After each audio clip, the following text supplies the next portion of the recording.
Recording in progress. आज हम लोगों ने बिहेवियर साइंसेस का नेक्स्ट पार्ट पढ़ना है, importance of communication skills. Behaviour sciences के अंदर हम लोग ये देख रहे हैं कि मेडिकल फील्ड के अंदर किस तरीके से आपकी सोशल साइंसेस, आपकी बिहेवियर साइंसेस रोल प्ले करती हैं, इम्पोर्टेंस क्या है उनकी। एक सोशल बिहेवियर, इंसान का जो है मुआशरे के साथ बर्ताव किस तरीके से जो है आपकी थेरेप्यूटिक एफिकेसी के ऊपर जो है इफेक्ट करता है। तो इसके अंदर आज हम लोगों ने पढ़ना है इम्पोर्टेंस ऑफ कम्युनिकेशन स्किल्स। ये कम्युनिकेशन क्या होता है।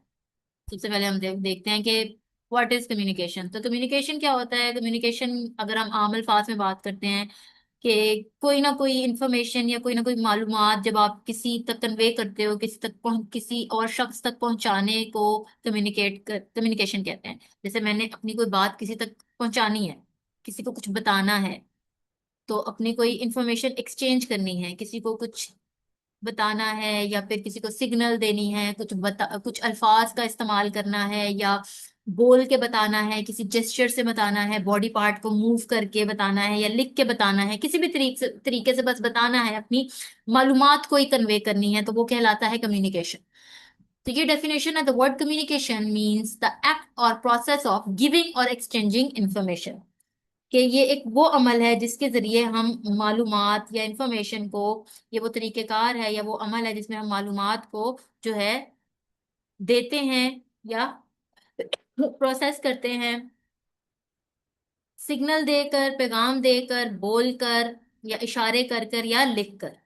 ओके, जैसे ही हम लोग डेफिनेशन बोल करते हैं, डेफिनेशन बच्चे कोशिश किया करें कि आप लोग कंप्लीट जो है वो लव वर्ड बाय वर्ड किया करें। अब कम्युनिकेशन इंपॉर्टेंट क्यों है। कम्युनिकेशन इंपॉर्टेंट इसलिए है कि कम्युनिकेशन के जरिए ही, बातचीत करने से ही आप एक ठीक करेक्ट इंफॉर्मेशन जो है वो पेशेंट से डॉक्टर के पास और डॉक्टर से पेशेंट के पास कन्वे होती है। सबसे पहले पेशेंट से डॉक्टर के पास एक करेक्ट इंफॉर्मेशन का पहुंचना जरूरी है कि इशू क्या है, प्रॉब्लम्स क्या आ रही हैं, ताकि करेक्ट डायग्नोज हो सके। देन पेशेंट से डॉक्टर तक आपके पास ठीक इंफॉर्मेशन चली गई, चाहे वो बातचीत के तरीके से जा रही है, चाहे वो सिग्नलिंग से जा रही है, चाहे वो जेस्चर से जा रही है। अब कुछ पेशेंट्स को ठीक तरीके से अपना मसले नहीं बताने आते, अपनी पेन नहीं एक्सप्लेन करनी आती। पेन उनको किसी और बॉडी पार्ट में हो रही होती है और वो बता किसी और बॉडी पार्ट में रहे होते हैं। ठीक है, मुंह से वो कोई और लफ्ज बोल रहे होते हैं लेकिन एक्चुअल में उनकी तकलीफ कोई और होती है। कितना सुनने में अजीब लग रही है ना ये चीज, लेकिन ये एक्चुअली में होती है। कि मेरे, जैसे उनसे कहो ना कि मेरे पेट में दर्द हो रहा है या मेरे घुटने में दर्द हो रहा है या मेरे कूल्हे में दर्द हो रहा है। तो अब एक सोशो इकोनॉमिक स्टेटस की डिपेंड जो है उसके ऊपर डिपेंड करते हुए आप उस पेशेंट को ना देखते सको अच्छा तरह, आप अपनी हाथ रख के बताएं आपको दर्द कहाँ हो रहा है। तो 40 से 50% ऑफ द पेशेंट्स जो है ना वो आपको गलत जगह हाथ रख के बताएंगे। आपको पता चलेगा कि ये जिस जगह पे कह रहे हैं ना, मुंह से जिस जगह पे बता रहे हैं कि मुझे पेन हो रही है, एक्चुअली में उसने उस जगह के ऊपर हाथ रखा ही नहीं है। तो पेशेंट का ठीक तरीके से कम्युनिकेट करना डॉक्टर के साथ बहुत जरूरी है, फिजिशियन के साथ बहुत जरूरी है। इस पे डिपेंड करता है कि डॉक्टर या फिजिशियन किस तरीके से उसके दी हुई इंफॉर्मेशन को प्रोसेस करेगा, उसको डायग्नोस करेगा और फिर उसका ट्रीटमेंट कैसे चलेगा। फिर एक और चीज आती है कि पेशेंट जब अपनी चीज बता रहा होता है, पेशेंट जब अपनी इंफॉर्मेशन एक्सप्लेन कर रहा होता है, अपनी इंफॉर्मेशन कन्वे कर रहा होता है, तो वो भी ये चीज देख रहा होता है कि जो जब वो डॉक्टर को चीजें बता रहा है तो डॉक्टर उन चीजों को कैसे सुन रहा है, उसको किस हद तक सुन रहा है। वो जब डिटेल बता रहा है तो वो समझ रहा है कि नहीं समझ रहा, वो उसकी बात को सुनना चाहता भी है कि नहीं सुनना चाहता। समटाइम्स ये होता है कि डॉक्टर जो है वो पेशेंट्स की इतनी बातें सुनते ही नहीं है, थोड़ी बहुत उनकी एक्सप्लेनेशन सुनते हैं और थोड़ी बहुत बातें ही नहीं सुनते। तो ऐसा डॉक्टर जो कि पेशेंट की कंप्लीटली हिस्ट्री नहीं ले रहा, या पेशेंट को जो है वो लग रहा है कि डॉक्टर उसको कंप्लीट टाइम नहीं दे रहा या उसकी बात नहीं सुन रहा या प्रॉपर मैनर के अंदर उसके साथ कम्युनिकेट नहीं कर पा रहा, तो फिर पेशेंट जो है उसको ठीक तरीके से डॉक्टर की दी हुई दवाइयों का भी नहीं इस्तेमाल करेगा। उसको लगेगा कि या तो वो डिफरेंट चीजें प्रिज्यूम करेगा, वो कहेगा या तो इस डॉक्टर को ठीक से कुछ आता नहीं है, यार ये उस डॉक्टर को तो कुछ आता ही नहीं था, उसका तो इलाज ही ठीक नहीं होता, वो तो कुछ पढ़ लिख के बैठा ही नहीं है। मतलब कि इस तरीके की चीजें प्रिज्यूम करना शुरू कर देते हैं। तो एक सक्सेसफुल थेराप्यूटिक आउटकम के लिए इन दो चीजों का होना जरूरी है कि पेशेंट का डॉक्टर के साथ कम्युनिकेशन और डॉक्टर का कम्युनिट जो है पेशेंट के साथ जो है कम्युनिकेशन, ये बेहतरीन, दोनों की आपस में जो है मैसेज कन्वे बेस्ट होना चाहिए। Successful medical encounter require effective communication between the patient and the physician. अब ये सक्सेस कैसे इम्प्लाई होती है कि आपको सक्सेस तब होगी जब एक बेहतर थेराप्यूटिक इफेक्ट आए, तब एक जो है गोल अचीव होगा, और गोल क्या है कि इलाज हो। अब कम्युनिकेशन जो है वो दो तरह का होता है। अब ये जो मैंने आपसे कहा कि फिजिशियन को भी ये चीज रियलाइज करनी चाहिए कि जो मेडिकल टर्मिनोलॉजीज है वो पेशेंट के साथ नहीं बोलनी चाहिए। अब मेडिकल टर्मिनोलॉजीज आप पेशेंट के साथ बोलोगे तो उसको नहीं समझ आएंगी, तो पेशेंट के साथ लेमैन लैंग्वेज के अंदर ही बात करनी है। अगर आपने उसके साथ कम्युनिकेट करना है तो उसके साथ वही अल्फाज इस्तेमाल करने हैं जो उसको समझ आए। अगर आप उससे कोई क्वेश्चनिंग कर रहे हो तो वो उन अल्फाज का इस्तेमाल करके उससे क्वेश्चनिंग करनी है जो उसको समझ आए, ताकि जिसका वो जवाब दे सके। तो मेडिकल टर्मिनोलॉजीज का इस्तेमाल नहीं करना, और ऐसे अल्फाज का इस्तेमाल करना है जो कि उसको समझ आए और वो उसका जवाब भी दे सके, जो उसके लिए हेल्पफुल इंफॉर्मेशन हो वो उसको देनी है। आपने अगर उसको कोई ऐसी मेडिसिन देनी है जिसके पॉजिटिव इफेक्ट्स के लिए आप उसको मेडिसिन दे रहे हो, तो आपने उसको एक्सप्लेन करना है कि इसके लिए दी जा रही है। अगर उसका कोई साइड इफेक्ट है तो साइड इफेक्ट बताएं, लेकिन साइड इफेक्ट को इतना ज्यादा एम्फसाइज ना करें कि वो बंदा उन साइड इफेक्ट से डर के वो मेडिसिन ही ना ले। अब कम्युनिकेशन जो है वो दो तरह से है, वर्बल कम्युनिकेशन और नॉन वर्बल कम्युनिकेशन। जैसे वो नाम बता रहा है, वर्बल कम्युनिकेशन में आप अल्फाज का इस्तेमाल करो, ठीक है। वर्बली बोल कर, लैंग्वेज को यूज कर करके आपने पेशेंट के साथ कम्युनिकेट करना है। अब उसके अंदर जो है जुबान कौन सी आप यूज कर रहे हो, फॉर्मल वे में यूज कर रहे हो, लेकिन उसके अंदर वही कि आपके पेशेंट को वो जुबान जो है वो समझ आती है कि नहीं, एक लैंग्वेज जो है बैरियर आ जाता है। ठीक है, तो ये एक बैरियर है जो डॉक्टर पेशेंट लैंग्वेज का जो बैरियर है, ये एक उस कम्युनिकेशन के अंदर आता है वर्बल कम्युनिकेशन में। नॉन वर्बल कम्युनिकेशन जो है, इसमें बॉडी लैंग्वेज आ जाती है, बॉडी मूवमेंट्स आ जाती हैं, फेशियल एक्सप्रेशन आ जाते हैं, आपके जो है पोस्चर मूवमेंट्स आ जाती हैं, आपके एक्सप्रेशन आ जाते हैं। ये सारे आपके नॉन वर्बल कम्युनिकेशन के हिस्से हैं। अब ये आपके कम्युनिकेशन क्या है, क्यों जरूरी है, इसके फायदे क्या है, और कम्युनिकेशन की कितनी टाइप्स हैं, ये आपका क्वेश्चन आ सकता है, पास पेपर में एक दफा आया हुआ है। फिर principle of verbal and non verbal communication, ये भी क्वेश्चन एक दफा पास पेपर में आया हुआ है कि क्या किन प्रिंसिपल्स को फॉलो करके आप एक पेशेंट डॉक्टर के साथ कम्युनिकेट करता है, कौन से प्रिंसिपल्स को फॉलो करके जो है वर्बल और नॉन वर्बल कम्युनिकेशन जो है वो फॉलो किया जाता है। आप नो योर ऑडियंस, आपका पेशेंट जो है आप उसको देखें, उसको एनालाइज करें। अगर आपको लग रहा है कि वो एक पढ़ा लिखा बंदा है तो फिर उसके साथ जरूर अंग्रेजी बोलें। अगर आपको लग रहा है कि वो बंदा जो है वो एक ऐसा उसका सोशियो इकोनॉमिक हालत ही नहीं है कि उसको अंग्रेजी समझ आएगी, तो आप देखें कि वो कैसे बात कर रहा है। आप कोशिश करें उसके साथ ऐसे अल्फाज का चुनाव करें जो उसको समझ आ जाए।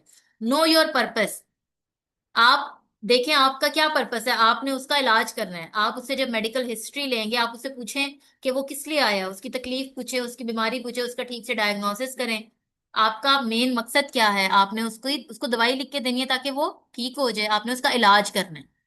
ठीक है, दवाई लिख के देना इज नॉट द पर्पस, आपने उसका इलाज करना है। आपने उसे तो asking about the medical history, आपने उससे हिस्ट्री लेनी है, डायग्नोसिस करना है, एंड देन उसका ट्रीटमेंट। नो योर टॉपिक, आपने हटना नहीं है मेडिकल फील्ड से। आपने उसके साथ, हाँ समटाइम डॉक्टर्स जो हैं, पेशेंट जो है अगर बहुत ज्यादा हुआ हुआ है, हाइपर हुआ हुआ है, तो उसको लाइट करने के लिए, उसको एंजाइटी से हटाने के लिए उसके साथ थोड़ी इधर उधर की बातें जरूर करते हैं, लेकिन इतना नहीं उधर की बातों में निकल जाना कि आप जो है मेडिकल फील्ड से ही हट जाए। गेस और beware of the objections, अगर आप पेशेंट के साथ कोई चीज डिस्कस कर रहे हो तो आप जो है ये चीज माइंड में रखो कि वो कोई ना कोई चीज जो है उसके ऊपर पूछ सकता है, आपसे ऑब्जेक्ट कर सकता है किसी चीज के ऊपर। आप उसे कह रहे हो कि आपने, अब आप एक एडल्ट को कह रहे हो कि आपने जो है टैबलेट नहीं लेनी, आपने सिरप पीना है, तो एडल्ट आपको कह सकता है कि सिरप की जगह मुझे टैबलेट दे दो। एक चीज जो है वो टेबलेट फॉर्म में है, आप कह रहे हो नहीं आपने इंजेक्शन फॉर्म में ही लेनी है, तो कोई ऑब्जेक्शन आपको आगे से आ सकती है, क्रॉस क्वेश्चनिंग हो सकती है।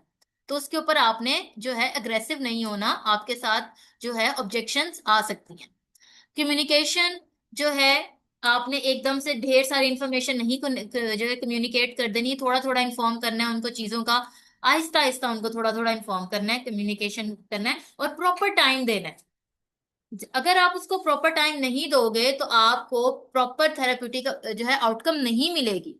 आपका पेशेंट, आप अगर उसको प्रॉपर टाइम नहीं देंगे तो वो आपके जो थेरेप्यूटिक आपने जो उसको दवाइयां लिख के दी हैं उनको सीरियसली तौर पर उनको नहीं फॉलो करेगा। फिर फीडबैक का तरीका भी आपने देखना है। अगर लॉन्ग टर्म बीमारी है तो वो तो फिर फीडबैक के लिए वो खुद आएगा। अगर लॉन्ग टर्म बीमारी नहीं है, ठीक हो जाता है वो, तो कोई ना कोई आपने फीडबैक का तरीका कोई ना कोई जरूर डेवलप करवाना है। Use multiple communication techniques. आप बात करके साथ साथ आप वर्बली भी यूज कर रहे हैं, साथ कोशिश करें नॉन वर्बल भी कम्युनिकेशन साथ रखें, साथ जेस्चर यूज करें, साथ फेशियल एक्सप्रेशन से कोई चीजें कम्युनिकेट करें।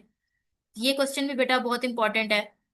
अब जितना भी मैंने आप लोगों को पीछे डॉक्टर पेशेंट रिलेशनशिप का कम्युनिकेट किया, सारी चीजें बताई हैं, वो सारी ये लिखी हुई हैं कि बेटर हेल्थ आउटकम के लिए, कंप्लेन्स को रिड्यूस करने के लिए, कि ये डॉक्टर तो बात ही नहीं सुनता, इसको तो कुछ आता नहीं, ये तो बड़ा रूड है, इसको तो गॉड कॉम्प्लेक्स है, तो इन चीजों को कम करने के लिए आपको प्रॉपर टाइम देना चाहिए। आपको जो है प्रॉपर सारी चीजें जो है पेशेंट सेटिस्फेक्शन के लिए और मेल प्रैक्टिस रिस्क को डिक्रीज करने के लिए, अननेसेसरी इन्वेस्टिगेशन को रिड्यूस करने के लिए और इन कंप्लायंस को इंक्रीज करने के लिए, इन सब चीजों के लिए कम्युनिकेट डॉक्टर पेशेंट का कम्युनिकेशन जरूरी है।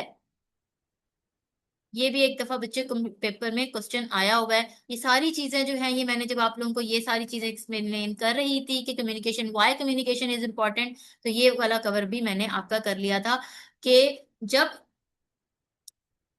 अगर एक डॉक्टर जो है वो पेशेंट के साथ अपना ठीक से कम्युनिकेट नहीं कर पा रहा, पेशेंट डॉक्टर के साथ ठीक से अपनी अपनी बीमारी नहीं बता पा रहा उसको, तो डायग्नोसिस ठीक नहीं हो रहा, डायग्नोसिस ठीक नहीं हो रहा तो ट्रीटमेंट नहीं होगा, ट्रीटमेंट ठीक नहीं होगा तो ठीक से आउटकम नहीं आएगा, आउटकम ठीक नहीं आएगा तो ये सारी चीजें भी नहीं होंगी।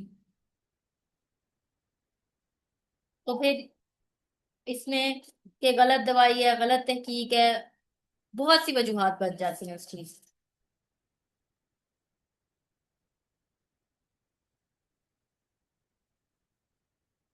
अब आगे हमारी मेडिकल फील्ड के अंदर बहुत सी हम लोगों ने इलेक्ट्रॉनिक टेक्नोलॉजी को जो है अडेप्ट कर लिया है। ओवरऑल हमारी हमने लाइफ के अंदर ही बहुत सी इलेक्ट्रॉनिक टेक्नोलॉजी को ग्लोबली, वर्ल्ड के अंदर हम लोगों ने बहुत सी जो है इलेक्ट्रॉनिक टेक्नोलॉजी को अडेप्ट कर लिया है। स्मॉलर बिजनेसेस को देखें, लार्जर बिजनेसेस को देखें, हर चीज में इंडस्ट्रियलाइजेशन इतनी हो गई है, हर चीज के अंदर। स्टूडेंट लाइफ देख लें, एक टीचर है, स्टूडेंट है, एक बिजनेसमैन है, स्मॉल बिजनेस ओनर है, बड़ा बिजनेस ओनर है, इंडस्ट्री है, हर कोई जो है इलेक्ट्रॉनिक टेक्नोलॉजी की तरफ जा रहा है। तो यू अब फार्मास्यूटिकल इंडस्ट्री के अंदर भी इलेक्ट्रॉनिक टेक्नोलॉजी आ गई है, जिसके अंदर जो है हमारे जितने भी इक्विपमेंट्स हैं वो भी इलेक्ट्रॉनिकली आ गए हैं। हमारी मैन्युफैक्चरिंग यूनिट्स के अंदर जो है, अभी वैसे सेमी ऑटोमेटिक है, कंप्लीटली ऑटोमेटिक नहीं हुआ पाकिस्तान में, लेकिन ऑल ओवर द वर्ल्ड जो है कंप्लीटली ऑटोमेटिक हो चुका है, लेकिन पाकिस्तान थोड़ा सा सेमी ऑटोमेटिक चल रहा है।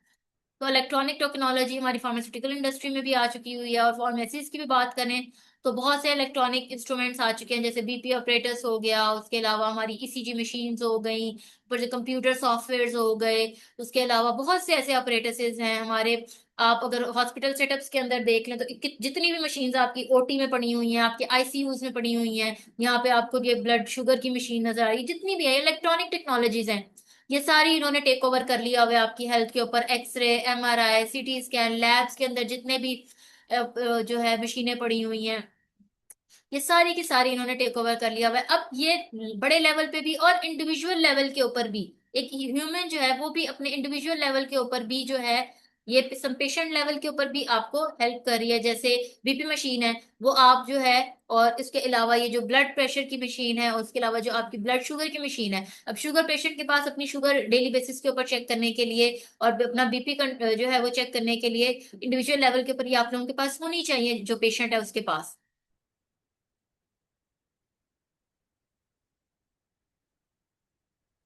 Fundamental writing skill. Basic writing skill जो है ना वो बड़ी जरूरी होती है हम लोगों को, कोई भी आप काम कर रहे हो अपनी एवरीडे लाइफ में इंटरेक्ट करने के लिए। और हम लोग ये स्कूल से, जस्ट हमें स्कूलों में नहीं आनी चाहिए, हम जैसे एक स्टूडेंट है, एक टीचर है, एक बिजनेसमैन है, एक कोई भी बंदा है, उसको बेसिक लिखना, मैसेज कन्वे करना, प्रैक्टिस करना, ये हमें बचपन से सिखाया गया, ये हमें आना चाहिए। ये कोई स्किल नहीं है, मतलब इतनी कोई बड़ी स्किल नहीं है, और हमें जो है बेसिक चीज है, ये हमारी जरूरत है।